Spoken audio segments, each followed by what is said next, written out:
it does look like there is a distinct factionalization of the All Progressives Congress in Benue State, which has led to some ugly incidents happening, to the point that police is based on the directive of the governor.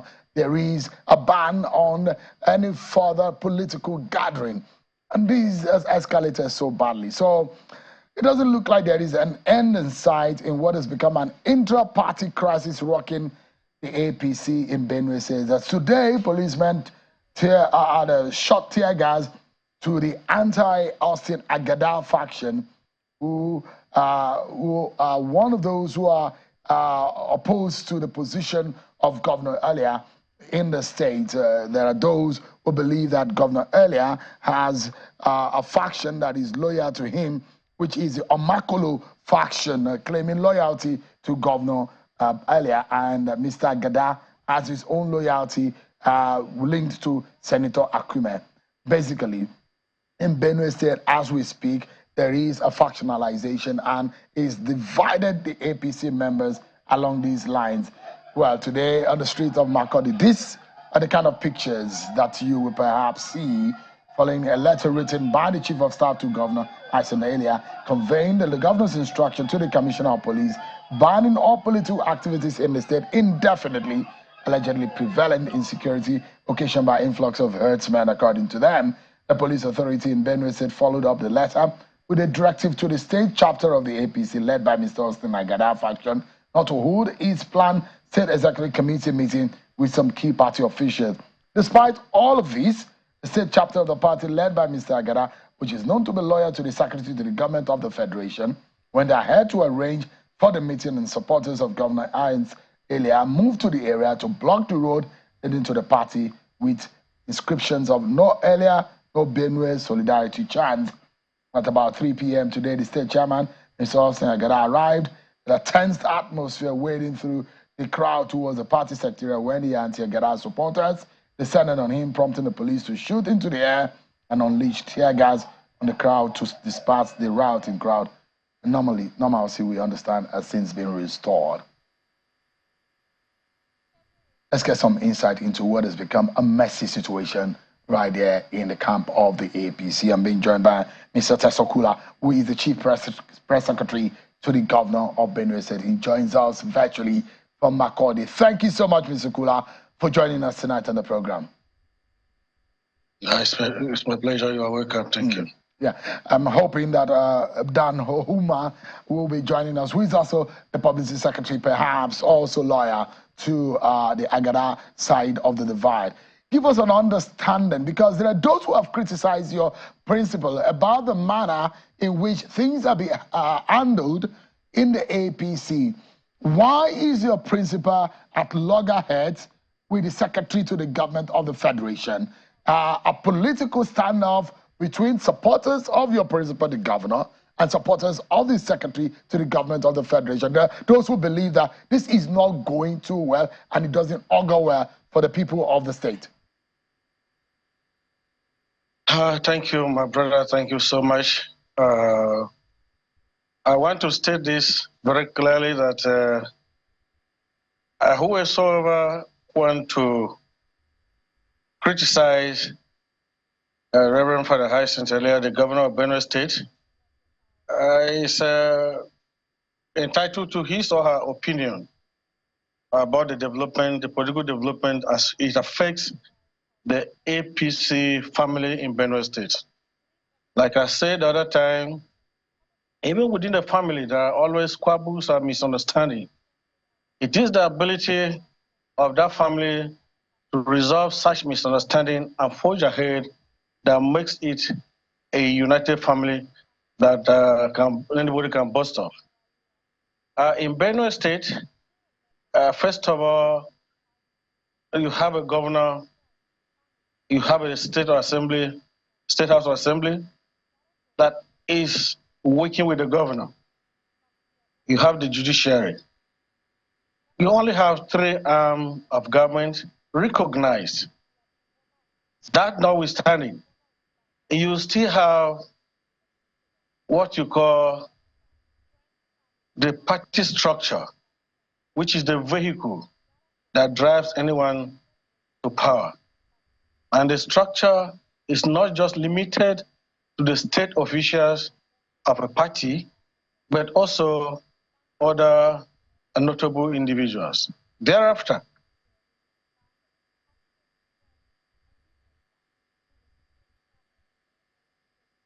it appears your friend has been frozen from there, hoping that maybe you can unmute. Your device seems to be muted.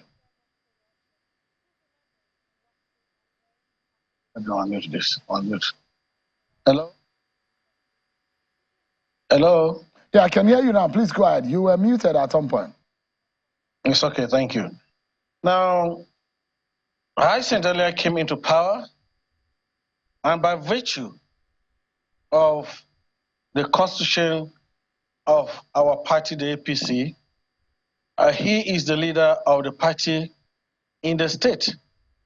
And as such, every decision that is supposed to be taken by the party at the state level, he is supposed to be briefed. He is supposed to know about it. And when he came into power, he gave a special recognition to the state secretary, the ESCO of the party. First of all, I said it and I will say it again, he picked the secretary, the state secretary of this party, and made him the chief of staff of the party, of his government. He picked the woman leader of the party and gave her an appointment in his government. He picked the legal advisor of the party at the state level and made him Attorney General of the state. That's the first recognition he gave to the party structure. These people are the representative of this party in his government. Thereafter, within 5 months in office, Alia called for stakeholders meeting 3 times, 2 times in Government House, and things were discussed. Stakeholders were allowed to express their views. But then, all of a sudden, some people felt he's just a reverend father that has come to be governor, and so he should not have a decision of his own. He should not pick anything as an even appointments. He must give them to make appointments as they want, and so he should sit back and look at how government is run as the governor. But then he still gave them the recognition. This stakeholders meeting, anytime we call the stakeholders meeting, he directs them, I'm going to make social appointments, and so you are supposed to make your contribution. Bring the name for me. The names will be brought. But like I said the other time, the headache started coming up when... Mr. Akula, yet again, I think your device has gone into a mute mode. But let me ask you, and let's get straight to the point. A lot of Nigerians who are aware or who know what is going on know that this friction has been linked between Governor Alia and the SGF, and the supporters of both men are now at loggerheads. And the question will be, to what interest would it be? How can both parties resolve these differences? Is at that level that these bickering or that differences are being established? And those who are criticizing Governor Alia that is using the power of his office to clamp down on the support the Agada group who are supposed to link to the SGF. Is it right morally to use his office? That's a question that some of them are asking. I don't understand what you mean by what they mean by using his office to clamp down. You see, Agada has been suspended. He was suspended by his word, and that suspension subsists. He is suspended, and a caretaker chairman has been brought in to preside over the affairs of the party in the state. And so Agada has no business whatsoever to organize any form of action. Okay, but yes, I agree. Party. I mean, Mr. Kula, I'm posing a question that I've been asked by your fellow men and women within the APC in your state. And I'm posing this question as to the morality and the justification of what is going on. First and foremost, a calm down on the political gatherings relating to the activities of Mr. Agada and his supporters. There are those who believe that, yes, they have been chased out of the party headquarters, but they've chosen another venue to have a meeting. Do they have a right under the Constitution to meet as citizens of this country? These are the questions that are asking. Suspension of political meetings, is that right morally? Those are the questions they wanted you to answer to. You talk about constitution, and then you don't have to bring morality in this issue. You see, to every general rule, there's always an exception. Yes, the constitution permits people to meet, and they permit them to have free gathering. But would people meet during war? Would people still be going to do political meetings when there's a war going on? His Excellency cited an issue of volatile security atmosphere in the state. So if the security atmosphere is volatile, who is it? There's no same governor anywhere that will permit anybody to meet in for huge gatherings. That this is what we are planning. And so remember also, this order was not handed down because people are going to plan to meet with people. No. Remember that a few days ago, today is the 10th day, that security meeting was held in Government House, and thereafter a 14-day ultimatum was given to the armed headers who invaded the state in their numbers to leave. And when these armed headers came in, the security atmosphere of the state got charged. People were not comfortable. It was palpable tension. And so everybody was scared that there will be breakdown of law and order any day, any time. And so the Security Council of the state met, and they put on hold all, even social gatherings, not just political gatherings. And then a 14-day ultimatum was given to these headers to vacate the state or first being forced out. We are still waiting for the ultimatum to elapse.